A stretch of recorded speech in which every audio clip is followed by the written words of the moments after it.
2013 সালের 5ই মের শাপলা চত্বরের হত্যাকাণ্ডের বিচার ছাড়া বাংলাদেশ চলতে দেওয়া হবে না। হাসিনার বিদায়ের মাধ্যমে দেশ একটি আযাব মুক্ত হয়েছে। মার্কিন আগ্রাসনের আযাব যেন বাংলাদেশে না আসে। ইউনূস সাহেবকে বলে দিচ্ছি, আলেম ওলামা পীর মাশায়েখদের সিদ্ধান্তের বাইরে যুক্তরাষ্ট্রের কোন এজেন্ডা বাংলাদেশে বাস্তবায়ন করতে দেওয়া হবে না। সেজন্য প্রয়োজনে আরেকবার বাংলাদেশের মুসলমান রক্ত দিতে বাধ্য হবে। পিলখানা হত্যাকাণ্ডের ইতিহাস আমরা ভুলে যাই নাই। আনগঞ্জে যে লোকটা বলতো খেলা হবে, যখন ডেট ফাইনাল হলো খেলোয়াড় পালায়ে গেল।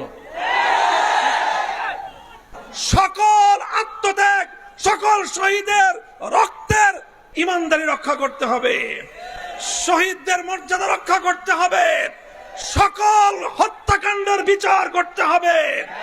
2024-এর কোটা সংস্কার আন্দোলনের 5 শতাধিক শহীদের হত্যাকাণ্ডের বিচার করতে হবে। 2021 সালের মোদী বিরোধী আন্দোলনের হত্যাকাণ্ডের বিচার করতে হবে। 2013 সালের 5ই মের শাপলা চত্বরের হত্যাকাণ্ডের বিচার ছাড়া বাংলাদেশ চলতে দেওয়া হবে না। ইনশাআল্লাহ এভাবেই বর্তমান এই অন্তর্বর্তীকালীন সরকারকে আমরা সাহায্য করব, সহযোগিতা করব। তারা আমাদের প্রাণের দাবিগুলো পূরণ করবেন সেই প্রত্যাশা ব্যক্ত করছি। স্বাধীনতার 50 বছর পরে এসেও তারা রাজাকার নাম দিয়ে এদেশের ধর্মপ্রাণ জনগোষ্ঠীকে তারা দাবায় রাখবার ষড়যন্ত্র করেছিল। যখন গোটা দেশের সমস্ত মেধাবী ছাত্র জনতাকে রাজাকার বলে গালি দিয়েছিল, তখনই আন্দোলন বারুদের মতো জ্বলে উঠেছে। বাংলাদেশে স্লোগান উঠেছিল, আমি কে তুমি কে। কে বলেছে? আমি বলতে চাই, মনে রাখতে হবে এই ঐক্যই এই আন্দোলনের মজবুত ভিত। আগামী দিনে এই ঐক্যকে ফাটল ধরাবার জন্য পরাজিত শক্তি আবার চেষ্টা করছে। হে স্কুল কলেজ ভার্সিটির ছাত্ররা, তোমাদেরকে আমাদের মাদ্রাসার অঙ্গনে আমি স্বাগত জানাই। তোমরা মসজিদে আসবে, মাদ্রাসায় আসবে, হাটহাজারীতে আসবে, নারায়ণগঞ্জের মাদ্রাসাগুলোতে, ঢাকার শহরের মাদ্রাসাগুলোতে তোমরা আসবে। আমার মাদ্রাসার সন্তানেরা টিএসসি চত্বরে যাবে। তোমরা শহীদ মিনারের সামনে গিয়ে ইসলামী ক্যালিগ্রাফি আঁকবে। বাংলাদেশের বাংলা ভাষার মর্যাদা রক্ষা করবার জন্য যেভাবে আন্তর্জাতিক মাতৃভাষা দিবস হিসেবে 21শে আগস্ট স্বীকৃত হয়েছে, সেই ভাষার মর্যাদা আমাদেরকেও রক্ষা করতে হবে। এমনি ভাবে যে কোনো মূল্যে ঐক্যকে অটুট এবং মজবুত রাখতে হবে। ইনশাআল্লাহ ছাত্র জনতার এই যে রাষ্ট্র সংস্কারের যে আন্দোলন, এই আন্দোলনে আমরা সর্বাত্মক সহযোগিতা করব। নারায়ণগঞ্জের সংগ্রামী জনতা, আপনারা শান্তি সমাবেশ থেকে আমাদের স্পষ্ট পয়গাম, সংখ্যালঘুদের জানমাল, ইজ্জত আবরু, তাদের ধর্মীয় উপাসনালয়গুলোর নিরাপত্তা হেফাজতে ইসলাম দায়িত্ব পালন করছে, অব্যাহতভাবে করে যাবে। আপনারা ওলামায়ে কেরামকে, ইমাম সাহেবদেরকে এই ক্ষেত্রে সহযোগিতা করবেন। প্রত্যেকটি মার্কেটে, প্রতিটি ইন্ডাস্ট্রিয়াল এলাকায় নিরাপত্তা নিশ্চিত করবার জন্য যতক্ষণ পর্যন্ত আইন শৃঙ্খলা রক্ষাকারী বাহিনী স্বাভাবিকভাবে দায়িত্ব পালনে নিয়োজিত না হতে পারবে, দেশের ছাত্র সমাজ যেভাবে দায়িত্ব পালন করছে এভাবে দায়িত্ব পালন করে যাবে। ওলামায়ে কেরাম, আলেম সমাজ, ইমাম সাহেবান, আপনাদের নেতৃত্বে আপনারা তাদেরকে সহযোগিতা করে যাবেন।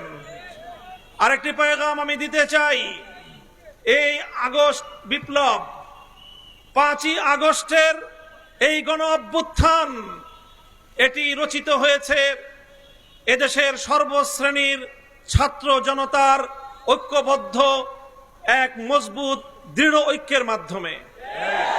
এই ঐক্যে যেভাবে আমার স্কুলের ছাত্রছাত্রীরা ছিল, এই ঐক্যে যেভাবে কলেজের ছাত্রছাত্রীরা ছিল, ইউনিভার্সিটির ছাত্রছাত্রীরা ছিল, একইভাবে টেকনাফ থেকে তেতুলিয়ায়, হাটহাজারী থেকে রহমানিয়ায়, প্রতিটি স্তরে আমার মাদ্রাসার ছাত্ররাও হাতে হাত রেখে রাজপথে আন্দোলনের এক অটুট বন্ধন তৈরি করেছিল।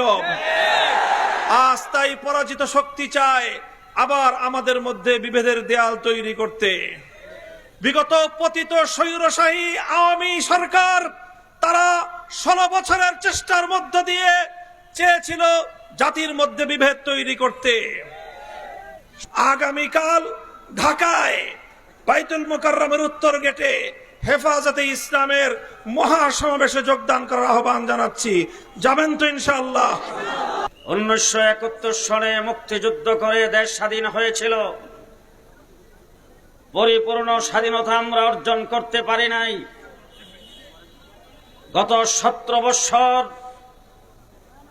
বাংলাদেশের মানুষকে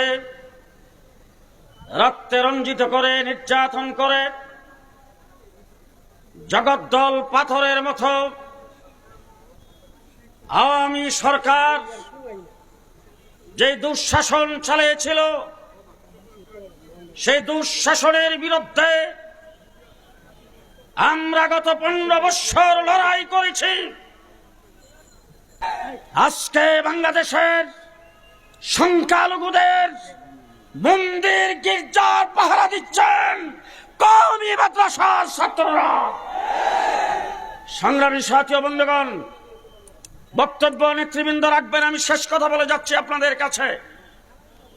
2018 সালের নির্বাচনে আপনাদের এই নারায়ণগঞ্জের কৃতি সন্তান আলেম ওলামায়ে কেরামের নয়নমণি মুফতি মুনির সাহেব বিপুল ভোটে নির্বাচিত হয়েছিলেন, কিন্তু কুচক্রী মহল তাকে এমপি হিসাবে ঘোষণা করে নাই। তার দাঁত ভাঙ্গা জবাব আগামী নির্বাচনে কে কে দেওয়ার জন্য প্রস্তুত।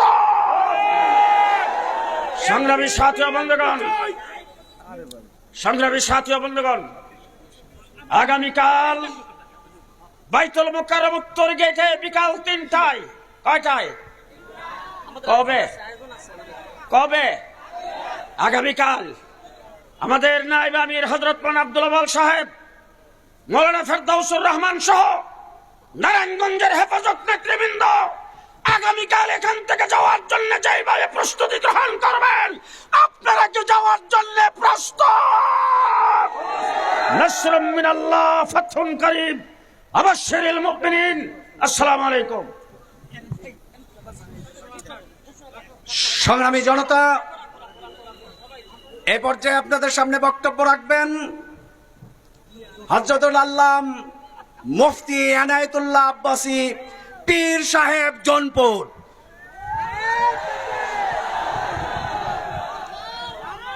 আলহামদুলিল্লাহি রাব্বিল আলামিন والصلاة والسلام على محمد صلى الله عليه وسلم نبي الأنبياء والمرسلين الذي أكمل الله به قصر النبوة أي ختم الله به النبوة وحكما لا نبي بعده। সম্মানিত সভাপতি, ছাত্র জনতা, তৌহিদি জনতা, আপনাদের সকলকে ধন্যবাদ। সময় খুব সংকীর্ণ, কিছুক্ষণ পর মাগরিবের আজান হয়ে যাবে।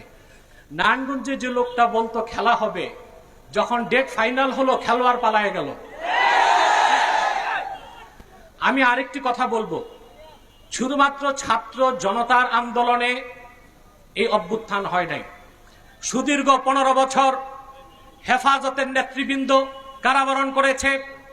শাপলা চত্বরে আমার দেশের কওমি মাদ্রাসার তরুণ সন্তানরা জীবন উৎসর্গ করেছে। ভারতীয় আধিপত্যবাদের বিরুদ্ধে, মোদী বিরোধী, ভাস্কর্য বিরোধী আন্দোলনে বাংলাদেশের ইমানদাররা, ইসলামপন্থীরা জীবন দিয়েছে।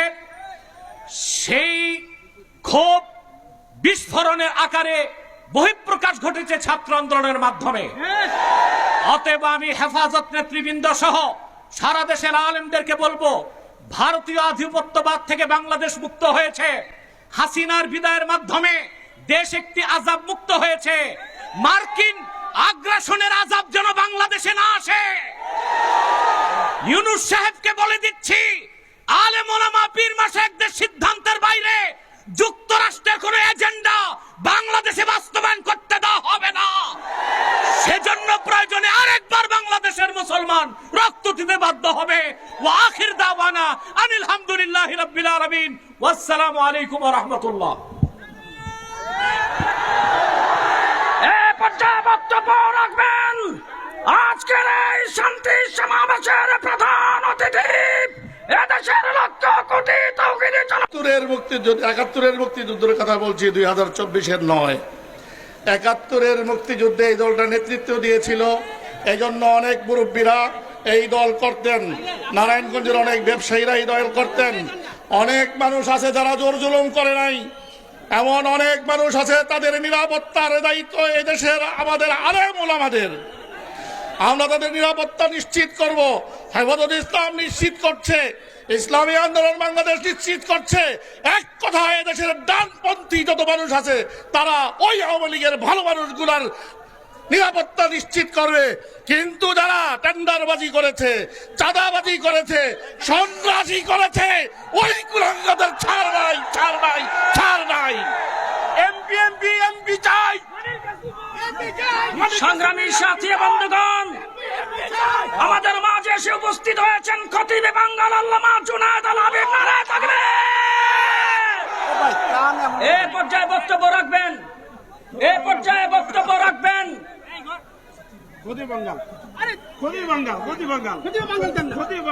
খতিবে বাঙ্গাল হেফাজত ইসলাম বাংলাদেশের সহ সভাপতি, এদেশের লক্ষ কোটি মানুষের হৃদয়ের স্পন্দন, বাতিলের আতঙ্ক, আল্লামা জুনায়েদ আল হাবিব।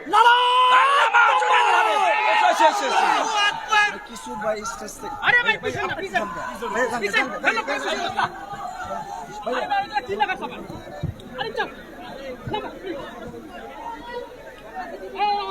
আচ্ছা দেন দেন।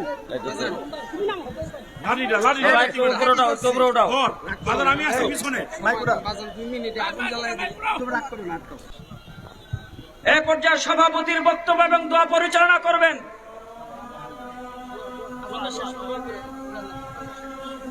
আমরা প্রত্যেকের কথা শুনি, সর্বশেষ দোয়া করে দিই। আল্লাহুম্মা আমিন। আয় আল্লাহ, মেহেরবানি করে আমাদের এই সমাবেশকে তুমি কবুল করো। ইয়া আল্লাহ, এর মাধ্যমে সারা বাংলাদেশে শান্তির ব্যবস্থা করে দাও। সংখ্যালঘুদের উপরে যেন কোন রকম নির্যাতন না হয়, সংখ্যালঘুদের জানমালের নিরাপত্তার দায়িত্ব আমরা নিবার মতো তৌফিক দান করো। ইয়া আল্লাহ, বাংলাদেশে তুমি শান্তির ব্যবস্থা করো। আয় আল্লাহ, আমাদের ছাত্র ভাই সহ যারা এই আন্দোলনে শহীদ হয়েছে, আল্লাহ সকলের কবরকে তুমি মুনাব্বার করে দাও। ইয়া আল্লাহ, মেহেরবানি করে আগামী দিনে হিম্মতের সাথে এই দেশকে সোনার বাংলা করার তৌফিক দান করো। সাল্লাল্লাহু তাআলা